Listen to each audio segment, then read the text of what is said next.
Kanye West doesn't care about black people. Okay, that might be a little extreme, but I'll explain. The date as I'm recording this is October 3rd, 2022, and currently Twitter is all to it with photos in the headline that Kanye West is pictured wearing a t-shirt that reads "White Lives Matter." Also, he's pictured beside Candace Owens, more of my opinion on her later, wearing an alternate colorway sweater bearing the same phrase on the back.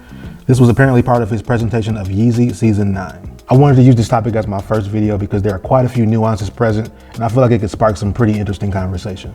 So with that, thank you for clicking my first video. I'm Mellow D. Now let's jump right into it. Kanye West has grown increasingly controversial ever since the George Bush doesn't care about black people era or the slavery was a choice era. So much so that, at least from my perspective, as soon as I see his name in the headlines, it's like, what this nigga done now? But I found this latest stunt to be particularly annoying for a few reasons. First, irrespective of the scandals that the BLM organization has been involved in, the statement "Black Lives Matter" has a deep relevance, especially in the US. Let's not forget BLM became incredibly popular during the string of police brutality cases that seem to go viral every other day, from Breonna Taylor to Ahmaud Arbery, etc. Some of which happened before 2020, but spun the block of the internet as the topic trended.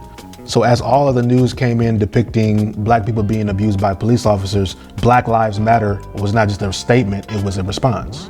But White Lives Matter as a phrase, one, comes off as trolling a very real and necessary response with victim Olympics, or basically, hey, we matter too. When most of us, even white people, can and should be able to acknowledge the fact that there is not a disproportionate amount of white people being killed by police officers, making the response of White Lives Matter come off as a ploy to steal the spotlight as to not be made to feel unimportant. Candace Owens. Most that know me know that there is not a black woman that I despise more than Candace Owens, mainly because of her tendency to malign black people that have already been slain by trigger-happy policemen post-mortem. She would talk about George Floyd, saying that he was no angel, and that he was not just some person getting his life together. But you are defying common sense to believe that this person suddenly became an exemplary character, but happened to be high on fentanyl and methamphetamine, and trying to use a bill, a fake bill, to purchase something. And so, in my opinion, George Floyd was a criminal.